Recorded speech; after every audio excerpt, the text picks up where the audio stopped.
Berdasarkan sumber sejarah lokal seperti Babat Cirebon, bahwa Cakrabuana, Syarif Hidayatullah, dan Kian Santang merupakan tiga tokoh utama penyebar Islam di seluruh tanah Pasundan.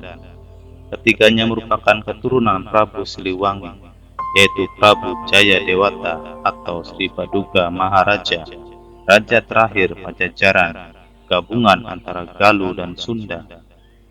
Hubungan keluarga ketiga tokoh tersebut sangatlah dekat.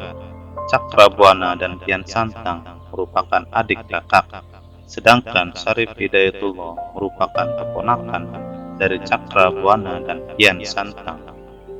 Syarif Hidayatullah sendiri merupakan anak Nyai Ratu Mas Tara Santang, sang adik Cakrabuana dan sang kakak perempuan Kian Santang.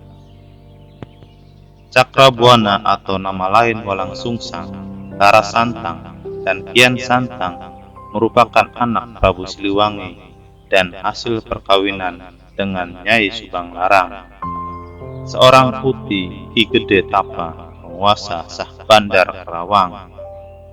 Peristiwa pernikahannya terjadi ketika Prabu Siliwangi belum menjadi raja Pajajaran.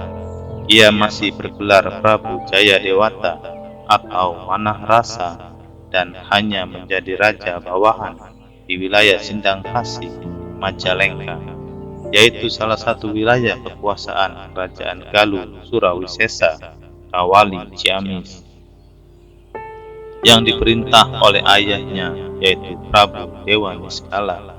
Sedangkan Kerajaan Sunda Surawisesa yaitu Pakuan atau Bogor masih dipegang oleh kakak ayahnya yaitu Prabu Susuk Tunggal. Sebelum menjadi istri atau permaisuri Prabu Siliwangi, Nyai Subang Larang telah memeluk Islam dan menjadi santri atau murid Syekh Hasanuddin atau Syekh Puro. Ia adalah putra Syekh Yusuf Sidik, ulama terkenal di negeri Campa.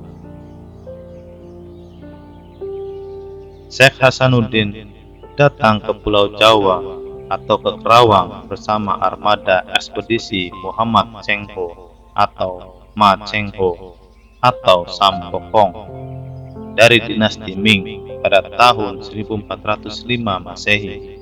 Di Kerawang, ia mendirikan pesantren yang diberi nama Pondok Puro. Oleh karena itu, ia mendapat gelar Syekh Puro. Ajaran yang dikembangkan oleh Syekh Puro adalah ajaran Islam, mazhab Hanafiyah. Pondok Puro yang didirikan oleh Syekh Hasanuddin tersebut merupakan lembaga pendidikan Islam atau pesantren pertama di tanah Pasundan. Kemudian setelah itu muncul pondok pesantren di Amparan Jati, daerah Gunung Jati, yaitu Syekh Nur Jati atau Syekh Gabul Kafi. Sepeninggal Syekh Hasanuddin, penyebaran Islam melalui lembaga pesantren terus dilanjutkan oleh anak keturunannya, diantaranya adalah Musa Nuddin atau Lebe Musa atau Lebe Usa. Cicitnya, dalam sumber lisan, Musa Nuddin dikenal dengan nama Syekh Bentong, salah seorang yang termasuk kelompok wali di Pulau Jawa. Dengan latar belakang kehidupan keberagamaan ibunya seperti itulah, maka Cakrabuana yang pada waktu itu bernama Walang Sungsang dan adiknya Nyai Lara Santang memiliki niat untuk menganut agama ibunya daripada agama ayahnya, yaitu agama Sanghyang, dan keduanya harus mengambil pilihan untuk tidak tetap tinggal di lingkungan istana. Dalam cerita Babat Cirebon, dikisahkan bahwa Cakrabuana atau Walang Sungsang dan Nyai Lara Santang pernah meminta izin pada ayahnya Prabu Jaya Dewata yang pada saat itu masih menjadi raja bawahan di Sindangkasih untuk memeluk agama Islam. Akan tetapi Jaya Dewata atau Prabu Siliwangi tidak mengizinkannya. Pangeran Walang Sungsang dan Nyai Lara Santang akhirnya meninggalkan istana untuk berguru menimba pengetahuan Islam. Selama berkelana mencari ilmu pengetahuan Islam, Walang Sungsang menggunakan nama samaran, yaitu Ki Samadullah. Mula-mula ia berguru kepada Syekh Nurjati di pesisir laut utara Cirebon. Pangeran Cakrabuana dan Nimas Larasantang pergi ke Tanah Suci untuk menunaikan ibadah haji. Ketika di Mekah, Pangeran Cakrabuana dan Nimas Larasantang bertemu dengan Syarif Abdullah, seorang penguasa atau sultan kota di Mesir. Pada waktu itu, Syarif Abdullah sendiri secara genealogis merupakan keturunan dari Nabi Muhammad SAW, generasi ke-17. Dalam pertemuan itu, Syarif Abdullah merasa tertarik hatinya atas kecantikan dan keelokan Nyai Mas Larasantang. Setelah selesai menggunakan ibadah haji, Pangeran Cakrabuana mendapat gelar Haji Abdullah Iman dan Nyai Mas Larasantang mendapat gelar Haja Syarifah Mudaim. Selanjutnya, Nyai Mas Larasantang dinikahkan oleh Pangeran Cakrabuana dengan Syarif Abdullah di Mekah. Pangeran Walang Sungsang menjadi mukimin selama 3 bulan.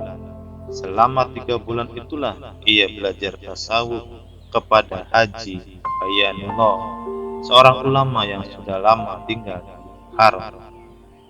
Selanjutnya ia pergi ke Baghdad mempelajari fikih mazhab Hanafi, Syafi'i, Hambali, dan Maliki. Selang beberapa waktu setelah Pangeran Cakrabuana kembali ke Cirebon, kakeknya dari pihak ibu yang bernama Mangka Bumi Jumajan Jati atau Ki Gedeng Tapah meninggal dunia di Mertasinga. Yang menjadi pewaris tahta kakeknya itu adalah Pangeran Cakrabuana. Akan tetapi Pangeran Cakrabuana tidak meneruskan tahta kekuasaan kakeknya di Mertasinga. Ia membawa harta warisannya ke pemukiman pesisir Cirebon. Dengan modal harta warisan tersebut, Pangeran Cakrabuana membangun sebuah keraton bercorak Islam di Cirebon pesisir. Keraton tersebut diberi nama Keraton Pakungwati.